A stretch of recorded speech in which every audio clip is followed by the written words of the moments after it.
Central 3 apresenta o Cinema Nacional em Revista. É o Central Cine Brasil.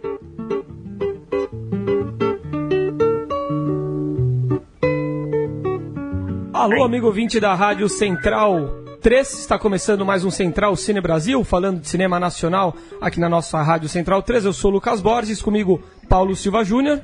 Olá, Lucas. Olá para quem acompanha aí o Central Cine Brasil. Mais uma edição do nosso podcast para tratar, mais uma vez, de um filme fresquinho, né? Chegando hoje no circuito comercial, e a gente vai conversar com uma diretora aí também da nova geração para falar de um filme que gostei muito. Fiquei muito atraído pelo filme. Espero que os ouvintes se animem também aí ao cinema.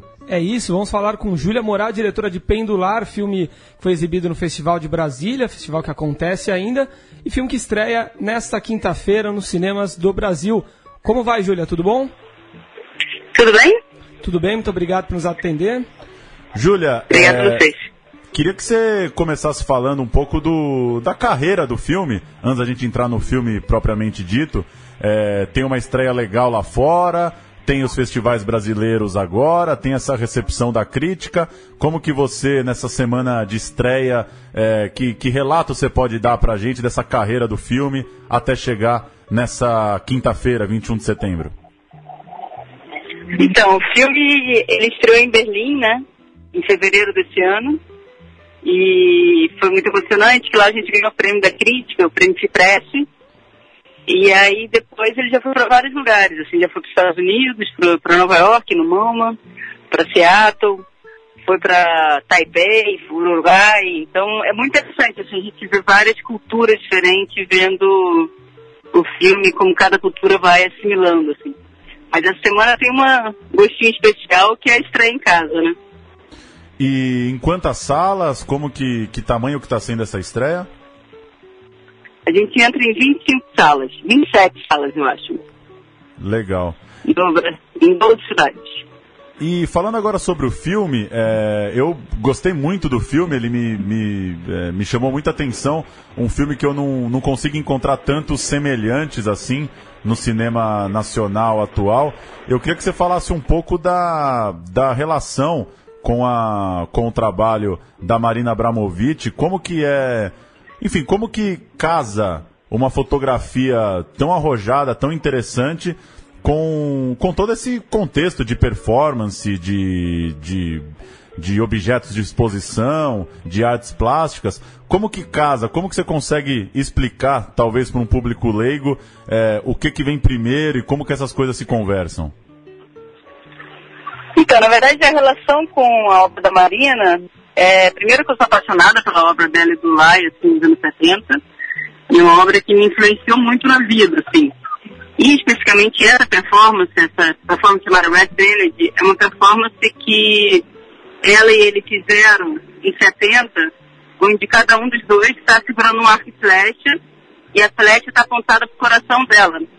E eles estão equilibrando no arco. Então, se eles perderem o equilíbrio, a flecha atinge ela e poderia ser mortal ela.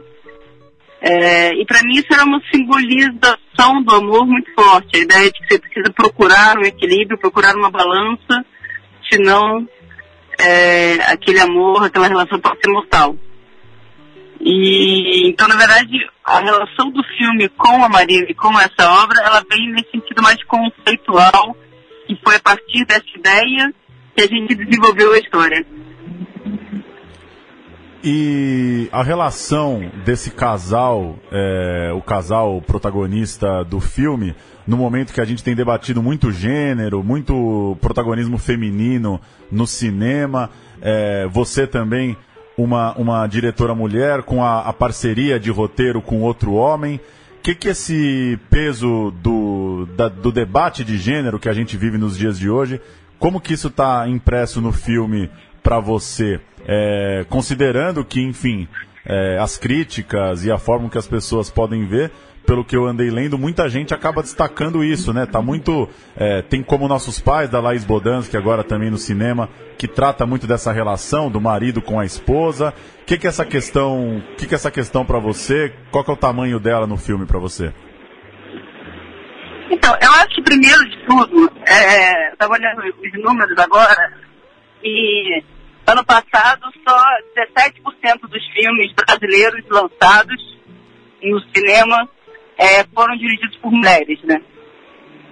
Eu acho que o fato de eu ser uma mulher faz com que o personagem da mulher no filme seja um personagem muito mais complexo do que normalmente as mulheres são apresentadas. O fato de ser tão pouca gente, tanto poucas mulheres dirigindo o filme, eu acho que faz com que os personagens, em geral, das mulheres sejam subrepresentados. Então, eu acho que primeiro a questão do gênero está nisso, assim, tá? O fato de que a gente tem um personagem com uma maior complexidade que a gente foi capaz de imprimir, assim. E além disso, é engraçado, assim, porque eu acho que não teve um pensamento conscientemente político ao criar essa história, ao criar esses personagens, mas eu acho que não é à toa que se baseia numa performance onde a flecha está apontada para o coração da mulher, não do homem. Assim como não é à toa que ele é escultor e ele ocupa o espaço dela e não ela ocupa o espaço dele, entendeu? Então acho que não foi consciente a escolha dos personagens para refletir uma questão política do gênero, mas eles necessariamente refletem. Aproveitando essa deixa da pergunta sobre o contexto social e político do filme, Pendular foi exibido recentemente no Festival de Brasília e tem se falado muito sobre os debates, né, no festival. O Vazante, da Daniela Thomas, foi questionado quanto a questões raciais do filme, né, se contrapondo a outros curtas com essa mesma temática que foram exibidos ali. Eu queria saber de você qual foi a recepção do Pendular lá em Brasília e sua percepção do clima ali na mostra da capital. Desculpa, cortou um pouquinho. A pergunta no final foi o quê? E além de querer saber qual foi a recepção do filme lá em Brasília, queria que você contasse um pouco pra gente sobre qual foi a sua percepção do clima ali do Festival de Brasília, enfim, o que você viu por lá e o que você achou da atmosfera. Então, eu acho que o Festival de Brasília ele tem uma coisa que é muito, por um lado, difícil de mostrar os filmes lá, por outro, muito interessante, angustiante e vivo, que é justamente essa potência política está muito à flor da pele, né? Então, eu acho que o debate da Daniela, ele aconteceu porque era o Festival de Brasília. Eu acho que o filme propõe isso, o filme propõe esse debate, isso está dentro do filme, mas o nível e o ânimo que isso aconteceu tem a ver com o festival abrir esse espaço historicamente, sabe? E nesse sentido, não é à toa que é um festival que cada filme é de uma região diferente do país, que você tem documentário e ficção misturado, que você tem mulheres e homens em paridade. É um festival que a curadoria tomou várias atitudes políticas e que acaba também inflamando essas opções políticas. O que eu acho muito, muito interessante, assim, muito impressionante e um tanto tenso ao mesmo tempo. De maneira que é tenso, cria interesse pra gente, sabe? Então a gente chegou pro debate, a gente chegou pra sessão e estávamos todos muito, muito tensos. Mas o debate foi muito bom, assim, as pessoas em geral, as críticas todas que saíram até agora, as pessoas em geral gostaram muito, e obviamente tem críticas pontuais e críticas interessantes, às vezes mais umas do que outras, mas eu acho que as pessoas têm recebido muito bem o filme. E, Júlia, a personagem da Raquel, como ela tem essa personagem muito performática, dança o tempo todo, queria que você falasse um pouco da construção dessa personagem em relação a essa estética do corpo mesmo. O que tem ali dela, o que tem de roteirizado, quão solto são aqueles diálogos e reações de uma atriz, dançarina, quando ela está ensaiando, quando ela está num momento muito íntimo. Queria que você falasse um pouco disso, como que foi criar esse movimento da personagem. A Raquel trabalhou 1 ano pro filme, né? Foi 1 ano de preparação, seja corporal, seja preparação de dramaturgia, assim.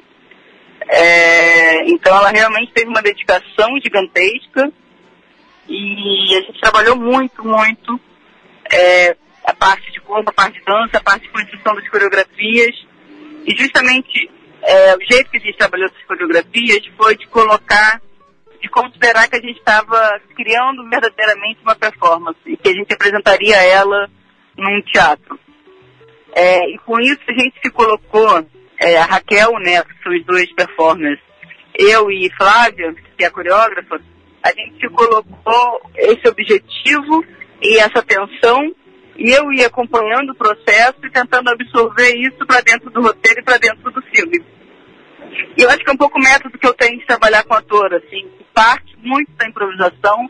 Eu pego o roteiro e solto o roteiro totalmente na mão deles para a gente criar muito na improvisação, mas feito isso, depois eu volto pro roteiro e re-roteirizo tudo. Então, o roteiro da filmagem é exatamente escrito com todos os diálogos que a gente de fato filmou, sabe? Legal. E a locação é muito interessante, né? Imagino que qualquer diretor se encante com as possibilidades, né?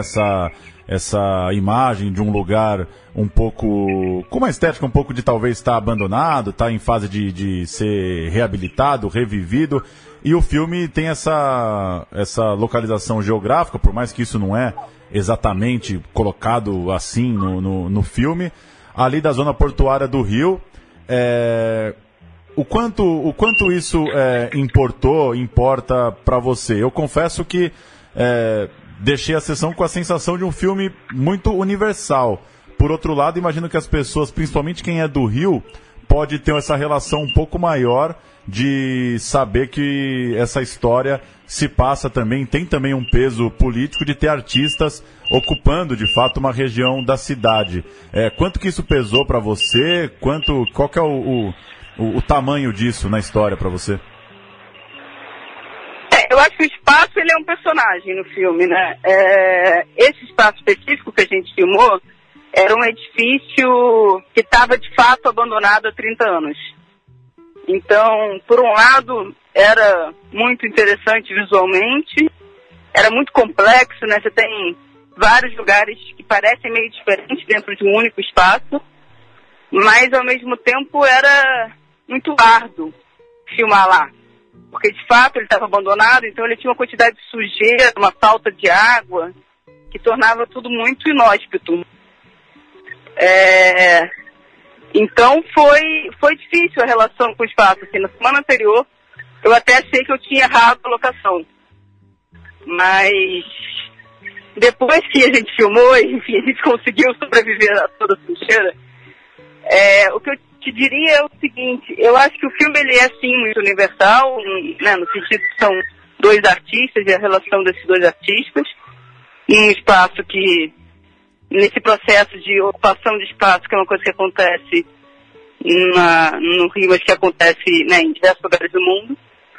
Mas eu acho que o que tem de particular em relação ao Rio é essa ideia de confinamento, né? Esses artistas que vão para a zona portuária, ou no caso, até ao lado da CADEG, um pouco mais distante, mas eles vão para essa região e ficam confinados nessa região. Eles não são capazes de dialogar e de se relacionar com o entorno. Eu acho que isso, enfim, é muito típico da nossa classe média alta carioca. Sim. E em relação ao seu outro filme, né, o Histórias Só Existem Quando Lembradas, claro que ainda é muito recente, mas se desse, como que você acha que a repercussão de Pendular e a reação das pessoas, da crítica, e a sua própria reação, assim, agora, finalmente vendo o filme pronto, o filme ganhando o país, o mundo, como que você vê isso em termos de carreira? Que relações que você estabelece? Quando você filmou Histórias, você já tinha mais ou menos a ideia do Pendular? Como que você interliga os dois? Na verdade, minha ideia do Pendular, ela começa quando eu tô lançando Histórias. Tem muito a ver com essa pressão de segundo filme que o primeiro filme, quando ele faz sucesso, gera, né? Então, acho que a minha postura no set de filmagem, necessariamente, era muito diferente. A expectativa das pessoas comigo no set de filmagem era muito diferente. No Histórias, era realmente um local só de amigos, onde estávamos todos aprendendo muito juntos E no Pendular eu sinto que a equipe muitas vezes me olhava com expectativa de que eu soubesse o que eu estava fazendo. E uma coisa que eu fiz muito esforço nesse filme foi de me colocar em risco. Porque eu tinha muito medo de eu fazer um segundo filme que tentasse reproduzir ou repetir as escolhas do primeiro, porque o primeiro tinha dado certo. Então, aqui essa que eu acho que é o principal risco e o principal desafio que o Histórias me gerou, sabe? E uma última pergunta, a gente, claro, toda semana batendo um papo com alguém de um filme contemporâneo, um filme que esteja estreando, que esteja em algum festival, já são 70 e poucos programas, já dá pra gente ir fazendo uma espécie de uma curva. E por algum tempo a gente ficou tratando muito aqui, coincidentemente ou não, de filmes muito políticos no sentido mais grosseiro da palavra, que queriam, de certa forma, imprimir algum discurso político. E agora a gente tratou de O Filme da Minha Vida, tá tratando de Pendular, tratou de Malas Artes, por exemplo, um filme para o público infantil. Queria que você falasse um pouco assim desse contexto, como que você vê teu filme no Brasil atual, no que a gente tem produzido atualmente. Um filme que, pelo menos a meu ver, é isso, não tem muitos irmãos atualmente no cinema brasileiro, ele vem com uma ideia de outro lugar. Como que você coloca o Pendular nessa salada entre filmes com um discurso um pouco mais forte em alguma minoria ou algum problema político e filmes um pouco mais lúdicos ou atemporais, digamos? Eu acho que é curioso essa coisa de cinema, né? Porque a gente faz um filme que demora tempo para ser lançado, né? Eu comecei a pensar o Pendular tem 6, 7 anos, assim. Eu acho que a pulsão política, ela estava mais reduzida porque o momento político era outro. Acho que hoje em dia o momento político é muito complexo em todas as áreas, né? Seja no cinema, com as indicações do nosso atual ministro da Cultura de que o FSA deve diminuir as linhas dele. FSA é o Fundo Setorial do Cinema, né? Que é o fundo nacional que incentiva o cinema nacional.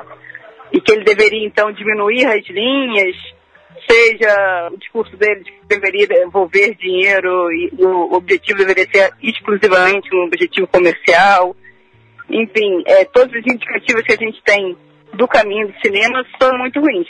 Mas isso, o pior de tudo é que isso é pequeno perto do todo que está acontecendo, né? Pós-golpe, um ataque às leis trabalhistas, um ataque a todas as minorias. É um momento muito específico e muito difícil, que a gente tem que arranjar um jeito de se unir, né? Acho que a gente tem tido a tendência de se afastar, a esquerda em geral como um todo. Acho que a gente precisa arranjar um jeito de se unir. Nesse contexto, falar de afeto, falar de relação, por um lado, sou estranho, porque de fato parece desconectado com o tempo. Por outro lado, talvez seja também um pouco disso que a gente esteja precisando, né? Um pouco de afeto para conseguir se unir. Eu não sei, assim, eu espero que o filme possa encontrar pessoas, tocar em pessoas, encontrar pessoas, gerar encontros que façam sentido para eles hoje. Maravilha. Registrar também, eu falei na primeira pergunta da fotografia, é a Soledad Rodrigues, né, Júlia? É a diretora de fotografia, Soledad Rodrigues, que é uma argentina. Maravilha, muito, muito impressionante mesmo, muito bom o trabalho dela. Valeu, Júlia, obrigado pelo papo, parabéns Obrigada pelo filme e boa carreira, que ele consiga se manter aí o maior número de semanas possível. A gente sabe que é difícil, mas quem sabe ele não consegue segurar bastante no boca a boca e acho que com as críticas positivas tem boas chances. Tá ótimo, muito obrigada, viu? Obrigado, Júlia, um abraço. Um abraço, tchau. Isso aí, então, Pendular, filme que estreia nesta quinta-feira, dia 21 de setembro, nos cinemas... 27 salas, né, segundo 27 a Júlia. salas, 12 cidades, né, se não me engano. E vamos ouvir o trailer? Vamos nessa. Vou soltar o trailer aqui. E a gente pode falar um pouquinho mais de Pendular, depois temos as notícias e Oscar, né? Vamos ouvir o trailer. Negrita, se le sale lo que la comita y la negra me se ya no sabe qué hacer. Eu sei, você nem pensou em se arrepender daquela dança, então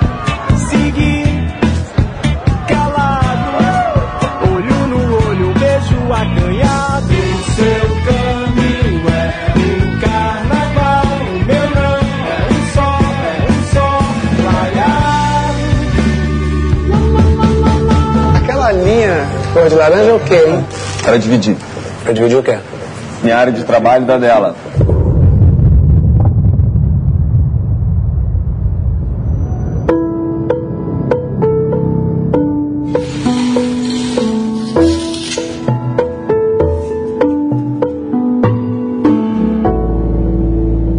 Impossível pra mim. O que você precisa?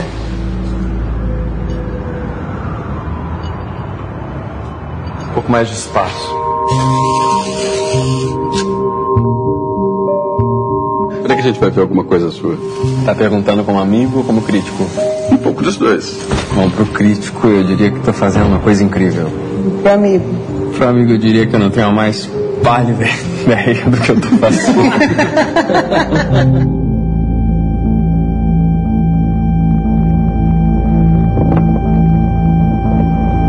O que você fez hoje? Tava esperando um pensamento chegar. Chegou? Sim. É bonito? Não.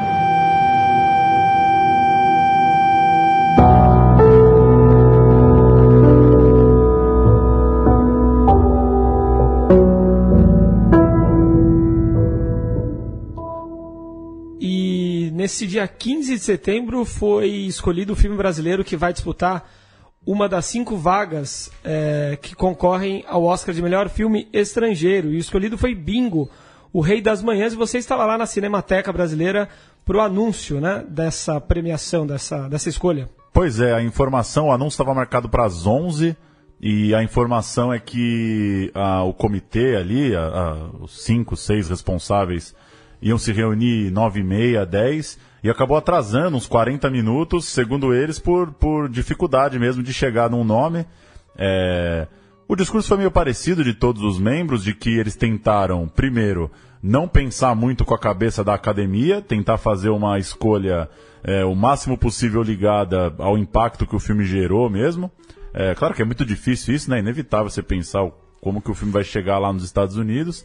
E o segundo ponto é que eles disseram que pelo menos 3 ou 4 filmes, em algum momento ali da discussão, chegaram a ser praticamente unanimidade, assim. Então, tem 3 ou 4 que toda a mesa teria aprovado, né? Aí até imagina quais são. Pode ser Como Nossos Pais. Provavelmente Como Nossos Filme Pais. da Minha Vida. Filme da Minha Vida, algo por aí.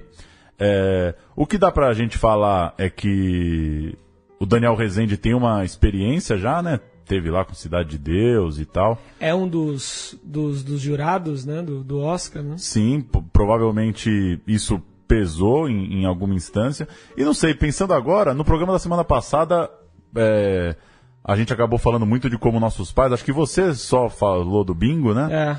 E não sei, talvez pensando agora, claro que é muito mais fácil falar agora, mas acho que tem um pouco uma vontade de mostrar que o Brasil consegue fazer outros tipos de filme também, né? Sim, né? Que não necessariamente tem a cara, né? Um estigma brasileiro ali, né? Dá pra ver a repercussão que às vezes compara o filme até com... Começa a lembrar planos sequências como de Birdman, né? Sim, sim. Então, talvez é isso. Talvez é o filme que melhor mostra o que o Brasil consegue fazer, né? E nisso ele tecnicamente é impecável, né? Assim, né? Tem planos sensacionais, enfim. Acho que pode surpreender mesmo, não?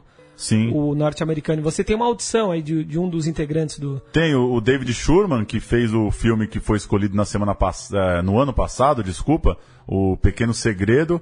Ele foi dessa comissão. começamos só com uma mulher. Eles falaram muito de que foi legal porque era bastante heterogêneo. Também não dá agora para entrar nos méritos da escolha. Basicamente, a Academia Brasileira de Cinema tinha que eleger uma comissão. Botaram de mais ali 100 pessoas, né? Aí eles botaram a diretoria, né, 3 membros, se eu não me engano, e aí os outros votaram em quem queria ser, para fechar esse grupo aí de 6 ou 7. Mas assim... Mas o voto mesmo foram 6 ou 7 no final, é isso? Essas pessoas se reuniram para decidir. Um comitê formado pela ABC. Sim. E assim, é inevitável, né? São homens mais ou menos da mesma idade, uma mulher só. O Schurman talvez é o mais jovem deles, mas... Enfim, só colocar isso, né? Que seria legal ver outras pessoas, né? Gente mais jovem, negros, mulheres. A mesa era muito homogênea. Quem vê a foto assim chama atenção. Vamos ouvir então o Schurman falando sobre a escolha do bingo e o que ele espera aí. Ele que ano passado, foi o bingo do ano passado, né? Sim. Saiu... Muito, muito honrado, muito contente com a indicação, mas não chegou nem nos semifinalistas. Tem um trabalho de divulgação muito grande para ser feito agora. Vamos ouvir então. Olha, eu acho que o primeiro resumo dos filmes foi incrível, né? Primeiro recorde de 23 filmes. Depois, a grande maioria com uma qualidade incrível e muito diferente, né? Então, eu acho que essa foi uma discussão enorme lá dentro da comissão, porque tinha pontos de vista, pessoas variadas. Eu acho que isso foi bacana também. Não era uma comissão que só tinha um olhar, tinham olhares diferentes. Então, e a experiência para mim foi fantástica, maravilhosa. Eu espero repetir, porque realmente é muito bacana ver outros membros da indústria cinematográfica falando tão apaixonadamente sobre vários filmes. Você que viveu essa experiência no passado, o que você acha que traz para o filme em termos, pensando no futuro, estreia comercial, VOD, a carreira do filme, seja ele um finalista ou não? Não, isso transforma o filme. Eu acho que o Daniel com certeza já tem essa experiência, né, sendo já nomeado ao Oscar no passado. Realmente transforma, abre inúmeras oportunidades para filmes internacionalmente, porque ele representa um número enorme de 23 filmes selecionados que uma comissão decidiu colocá-lo. Então, assim, bota um spotlight, né, bota uma luz em cima do filme e ajuda muito. Eu acho que é uma oportunidade única para qualquer cineasta e qualquer filme, projeto, produtora, quando tem um filme nomeado a representar, né? Nomeado por um comitê aqui a representar o Brasil para uma possível chance ao Oscar. O caminho ainda é longo, né? Eu já experimentei bem isso ano passado. O caminho é longo e precisa se fazer um trabalho estratégico agora forte, porque você está competindo com o mundo inteiro, né? É uma das categorias mais difíceis do Oscar, porque você realmente está com o mundo inteiro e todos os países querendo essas vagas. Então você tem aí toda uma estratégia, investimento, né, financeiro que tem que ser feito também, porque começando com um bom filme, todos os países aparentemente deveriam começar. Então daqui para frente tem uma batalha grande aí pela frente, mas o Daniel tem experiência, a Gulani tem experiência, né, a produtora. Então eu acho que tem uma chance interessante aí. E uma última, se fosse possível, a gente está saindo agora de uma sessão de bingo. O que você lembra de quando você assistiu o filme? O que te impacta no escolhido brasileiro? Olha, o bingo me impactou. É um filme extremamente bem feito, com uma linguagem perfeita, né? Eu acho que o bingo não tem nada fora, né, do contexto em termos de uma história cinematográfica. Como mesmo o comitê falou, é uma história muito brasileira. É uma história, por mais que o Bozo seja americano, mas a nossa versão dele, né, é o bingo. E eu acho que o filme tem todas as qualidades, né, que nós colocamos ali no critério, e foi isso. Eu acho que o bingo ele surpreende de várias formas, e é isso que é isso. É isso aí. De fato, eu acho que é um filme muito impactante, muito bem feito mesmo, mas tem uma questão que se levanta sobre o filme, que é quanto ao final, né? Nós mesmos, aqui no programa passado, falando sobre os concorrentes ao Oscar, nós nos dividimos sobre essa questão, né? O final do filme, bom, não vamos falar tanto aqui, né, sobre o que é para as pessoas que ainda não assistiram, mas o final do filme estragaria ou não, né? Traria uma mensagem meio contraditória ou até... talvez sendo acusado de valorizar muito uma certa redenção, né? Sim. Como se ele encontrasse uma redenção ao deixar aquela vida do Bozo e passar a ser um evangélico, né? Um pastor. Exatamente. E o Daniel Rezende, o diretor do filme, falou sobre isso, abre aspas para ele, Queria fazer um filme pop, mas com um personagem denso, profundo e que emocionasse. Com todo respeito, nunca quis fazer um filme sobre a redenção evangélica de Arlindo Barreto. Arlindo Barreto é o nome do ator, né, que fazia o Bozo. O meu personagem é o Augusto e ele vive atrás de um holofote, de um palco. Termina encontrando esse palco no culto evangélico. Eu confesso que não me incomodou também a forma como terminou o filme. Para algumas pessoas, sim, né? Talvez o que incomodou, né, o Murilo e o Graziano falaram disso semana passada, é uma exigência, né, do próprio Arlindo disso tá bem impresso no filme, assim, deixar bem claro a importância da religião e tal. Eu sou dos que acham que o Daniel faz isso com certa ironia, assim, né? Sim. É claro que se uma pessoa, tanto que um famoso, não vou lembrar o nome agora, mas um dos principais youtubers que trata de temas de religião, não gostou do filme, achou, por exemplo, que o fato do Arlindo ter se tornado um pastor evangélico está, de certa forma, ridicularizado no filme, né? Como se ele desse um jeito de justificar todas as cagadas que ele tenha feito, enquanto as pessoas que levam a sério ali uma região acham que essa questão é muito mais profunda, né? Mas e o que o Daniel fala faz muito sentido também pra mim. Ele, de certa forma, ele continuou sendo Bozo em um palco, né? Que é o palco da igreja, quanto pastor, e isso também é muito interessante, né? Eu acho até bem irônico isso, né? Pra mim, ele chegar à igreja não é necessariamente uma ideia chapa branca sobre o que a religião causa na vida de uma pessoa. Dá pra uma pessoa religiosa achar isso, sair do filme falando, nossa, pois é, que bom que o Bozo encontrou a igreja. E dá pra uma pessoa também sair falando, nossa, mas o que ele tá fazendo na igreja, né? Sim, o fato é que isso aconteceu, enfim, as interpretações, né? Pois é. Ficam pra cada um. E as contradições, né? Um filme é um personagem muito humano, assim, né? As contradições. Sim. Quantas pessoas também não estão aí com um discurso religioso e, enfim, que estão fazendo por aí. Mas o filme é muito bom, o Vladimir Brista tá muito bem, enfim, vale ser assistido. E a lista dos concorrentes ao Oscar sai no dia 23 de janeiro, só no ano que vem. A premiação acontece em 4 de março. O BIM também vai representar o Brasil no Goya, que é o prêmio mais importante do cinema espanhol, em 3 de fevereiro do ano que vem.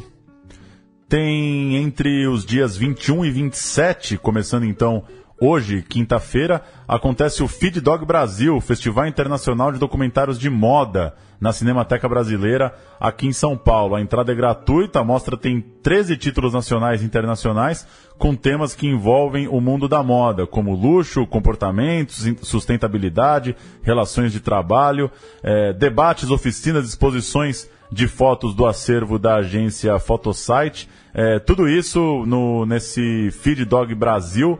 Interessantes documentários que tem a moda, seja como protagonista, né, seja como pano de fundo de algum desses temas citados. Sim, para encerrar o programa, um debate político, um grupo de artistas e cineastas foi recebido no último dia 19 de setembro no Palácio do Planalto pelo presidente da República em exercício, Rodrigo Maia, do DEM do Rio de Janeiro. Esse grupo tenta convencer deputados e senadores a derrubar o veto do presidente Michel Temer a prorrogação até 2019 de incentivos previstos na Lei do Audiovisual. A legislação do setor audiovisual foi criada em 93 e fomenta o apoio econômico de pessoas jurídicas e físicas a obras cinematográficas, em troca de abatimento no imposto de renda. O recurso deve ser direcionado a projetos aprovados pela Ancine. Em agosto, Temer vetou a prorrogação do mecanismo de incentivo, que havia sido incluído por parlamentares no texto de uma medida provisória, aprovada pelo Congresso Nacional. Com essa decisão, a permissão para contribuintes destinarem percentuais do imposto de renda para financiar obras cinematográficas terminaria em 31 de dezembro de 2017. Foi um grupo formado pelo Pitanga, por Cláudio Assis, Paulo Miklos, né? Enfim, pessoas que se negavam a falar com o Paulo Temer, com o Michel Temer, né? Por posições políticas, etc., e que até ironicamente foram lá conversar com o Rodrigo Maia, mas a questão é que a lei do audiovisual ela levantou o cinema brasileiro, né? Desde 93 sofreu aí uma revolução e seria realmente uma grave baixa, né? Não dá para pensar, né? A gente está em pleno processo ainda de formação de uma indústria. Já existe uma classe trabalhadora, né, do cinema por causa disso, mas não dá nem para imaginar o que seria o corte desses recursos. E uma coisa que é curiosa, né? Como é meio um clichêzão, assim, mas como a arte incomoda, né, nos momentos de Sim. transição política, de crise econômica, porque o que se gasta para fazer um filme em relação ao que gera de emprego é irrelevante pro PIB nacional, né? Se for pensar, não é que o Brasil está dedicando bilhões de reais para fazer filme para meia dúzia de pessoas trabalharem. A conta vale a pena, né? A conta vale a pena. Não é o Ministério da Cultura, a Ancine, não tem orçamentos gigantescos. Pelo contrário, já houve muitos cortes na cultura, né? Desde a chegada do Temer.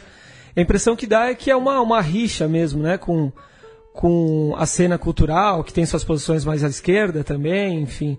Mas o que parece que realmente vai se prorrogar um pouco, mesmo porque pessoas que não estão bem longe, né?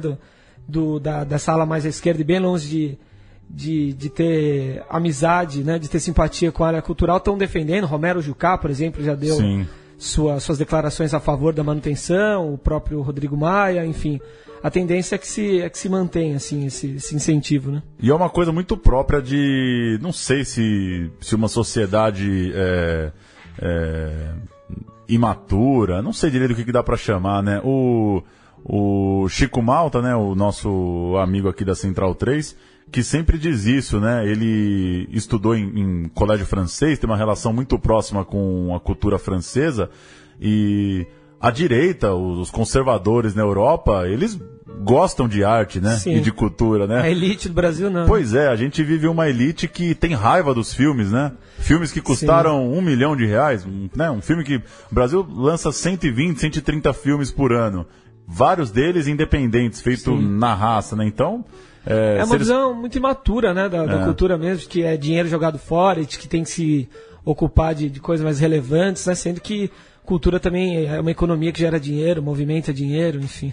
Pois é, e um mecanismo de incentivar a formação de uma indústria, né? Não adianta, não vamos ter Hollywood aqui, não vamos ter uma indústria que não dependa disso. Na Europa é assim já também. Acho que é isso, é um pouco dessa guerra que é ideológica que a gente está vivendo, que na verdade é muito rasa, né? Porque se tivessem... Não tem argumentos, né? Para você ser contra um país fazer filmes. Não tem argumento para isso, né? Realmente é uma discussão muito rasa. Não tem cabimento nenhum. E, repito, assim, as pessoas não param para pensar o nível de grana que está sendo envolvido, né? O Brasil não tá desperdiçando dinheiro para meia dúzia. Tem muita gente trabalhando e o dinheiro não é tão alto assim também. Não estamos fazendo um filme de 15 milhões aí a rodo, né? Sim, sim.